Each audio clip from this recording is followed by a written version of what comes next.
USC rivals and Trojansports.com. I'm McKenna Keil here at the Rose Bowl. Just about 45 minutes until kickoff, and the Trojans are on the field warming up behind me. It was win or stay home today in Game 5 against the Cardinals for the Dodgers, and they were able to force a Game 6. And what better stage to bounce back on than here at the Staples Center, where the Lakers haven't played for the past 7 games. One bright spot for USC in the stunning last-second loss to the Utes in Salt Lake City Saturday night, true freshman Adoree Jackson was named Pac-12 Special Teams Player of the Week today. It looks like they are having no problems at all establishing their chemistry. Benny was on the receiving end of 2 lobs from Metu, and at one point they essentially out-rebounded each other because both of the 6'10" guys were going up to get the rebound at the same time. So the future for USC basketball is looking promising, as they should get some much-needed help in the front court next season. You were here for the 50-0 beatdown, but you were also here for the losses the past 2 seasons. What does this rivalry mean, and what's going to be the key to leaving the Rose Bowl on Saturday night with a victory? Hello and welcome to Access Sportsnet. I'm McKenna Keil. Let's get right to it. Lakers in Las Vegas taking on the Denver Nuggets. When current USC head coach Andy Enfield was at Florida Gulf Coast University, he had the nickname Dunk City, and everyone anticipated that he would bring that above-the-rim style of play here to Los Angeles. That hasn't exactly happened yet, but tonight you guys showed a lot of reasons why that could be realistic for next season. What do you think about that? And remember that 2-year-old shooting sensation? Well, he's got a new video out. We'll show you tonight, coming up at 10:45. It is Adoree Jackson, cornerback, wide receiver, punt returner, kick returner, you name it, track star, you name it, he does it. Adoree, thank you for your time. For Rivals.com, I'm McKenna Keil, and USC Pro Day 2015 is in the books. 40 times are in, drills are done, and today was the last chance for players to show NFL scouts what they can do. From what we've seen, it looks like it's going pretty well. You were aggressive out there today, and the defense as a whole has had a couple solid practices, giving the offense a lot of trouble. Can you describe what you're seeing from your position playing outside? And after that, it'll be up to Mitch Kupchak and management to get this Lakers organization back to the top. You have a pretty solid commitment to USC. Can you elaborate on that? Obviously decked out in your Trojan gear here today. On the 25th anniversary of Kirk Gibson's famous home run, the Dodgers were unable to create any more magical memories here tonight. But today, a chance to win a game that might mean just a little bit more. The Trojans host their crosstown rival, the UCLA Bruins, here at Dodger Stadium. That'll do it for this edition of Access Sportsnet. I'm McKenna Keil. Good night.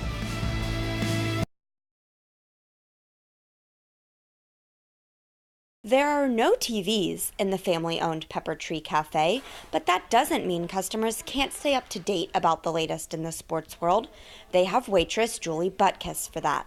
You have baseball, you have football, track, anything. I love it. Love it. Can't get enough of it. Oh, there's the girl that talks sports. That's what I want people to know me for. And that's exactly how people know her. You're a fan through thick and thin, right? Julie, she likes to talk a lot of bad talk about football, about my teams. She really makes me laugh. Something as simple as sports talk can transform the dining room into a family room. It's like being at home with your family. It just makes it a comfortable feeling, and I'll always come. For 16 years, Butkus has been a fixture at the cafe off Route 66 in Glendora. She has regulars who request to sit only in her section and stay for 3 to 4 hours just to have her stop by and talk about their favorite teams. Go Seahawks. Go, I know. Growing up, Julie idolized sportscasters like Chick Kern and always dreamed of working in a place like the Staples Center, but she didn't feel there was a place for women in the sports industry at the time, so she took her passion for sports to the Pepper Tree Cafe. A lot of the older crowd comes in and they have aches and pains, and if I can talk about, football, then it gives them something totally different to focus on. At least I know it when they leave, I can put a smile on their face. And most of it's about, sports. Customers aren't the only ones who appreciate Julie's sports chatter. Her building that customer relationship with them means a lot to us, and it keeps the customers coming back. Once we start talking about it and they ask me questions, it's almost like, I made a friend. If there's nothing else to talk about, there's always sports. If it's not their passion, It's my passion, and I'll be glad to do the talking. I already know you're a Bronco fan, so don't even go there. Butkus may not be your traditional sportscaster, but she serves up plenty of sports at the Pepper Tree Cafe. McKenna Keil, ATVN. It was downright painful. 12 different players injured, missing a combined 319 games, leading to 35 different starting lineups. Disappointing for all of us. We didn't have a fair shot at it. It's never easy losing a bunch of games. We always seem to be adjusting. Despite the worst season in franchise history, fans are still embracing the purple and gold. People will be like, why are you still watching? I'm like, cuz this is my team, I have to. Like, no, watch the Clippers. Like, no. We rock our colors on the daily, win or lose, season or no season. Look at me now. I caught up with Desiree Engel at her studio apartment, which has pretty much turned into a shrine to the Lakers, the Mamba Hole, as she calls it, complete with a giant picture of Kobe Bryant on her ceiling. Man, I've been working on the Mamba Hole for years. It became one jersey at a time, and then I just started getting more and more jerseys and more stuff. Fellow superfan DeLand Grace uses the past to shrug off the lackluster season. After all, the Lakers have been champions many times before. If we're losing like we did this year, it's just like, yeah, but we have 16 championships and you have none, so don't talk to me. It's more than a time commitment and emotional investment. It's also a financial commitment to be such a dedicated fan. We work 2-3 jobs. We spend almost every penny we have on the Lakers, getting gear, going to games. These are all the road games I've been to. When things aren't going well on the court, fans rely on each other to lift their spirits. Grace has over 15,000 Instagram followers and uses social media to connect with fellow Laker fans. Post up maybe 5 or 6 different things daily on Instagram, and it's just to keep the spirits up for the fans. For only the 6th time in franchise history, the Lakers did not make the playoffs. With the postseason underway, the only Lakers here at Staples Center right now are the statues standing outside. For fans, a reminder of better days. We're going to be back to where we used to be. That's how I keep myself going. We still have a huge history of wins, and we can live off that.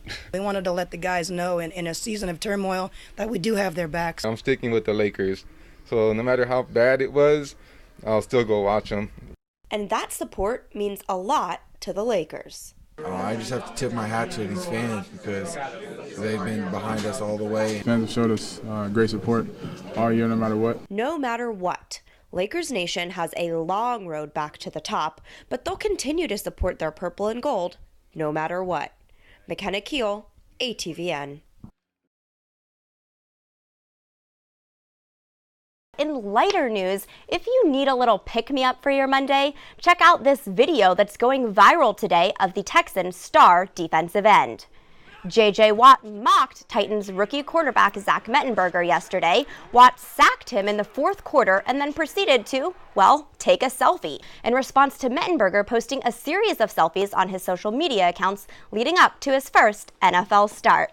You gotta love when players can have a little fun with it off the field, I heard he said in his post-game press conference. Well, this isn't high school. The USC football team is back in the top 25 this week after a nail-biting victory over formerly undefeated Arizona in a hostile environment Saturday night. The defense allowed a late Arizona touchdown that brought the Wildcats within 2, but Leonard Williams came up huge to stop the 2-point conversion attempt that would have tied the game. But more anxiety for USC fans as the Wildcats recovered the onside kick and were a 36-yard field goal away from stealing the win. The field goal kick was wide right after Sark iced the Zona kicker for the 2nd time in the game. Do you need some motivation to get through the rest of your Monday? Well, look no further than the Seattle Seahawks star running back Marshawn Lynch. He became an internet sensation for his motivational quotes, if you can call them that, during a post-game interview last week. The internet had an absolute field day with Lynch's post-game antics and turned his quotes into these motivational posters.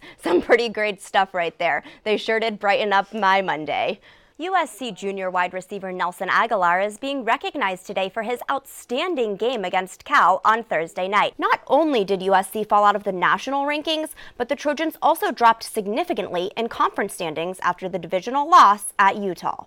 4-point lead with 12 seconds left in the game, the Trojan goal line defense gave up a 1-yard Utah touchdown to suffer the final second loss of the season. But another freshman also shined under the lights. Receiver Juju Smith caught 77 yards and a touchdown.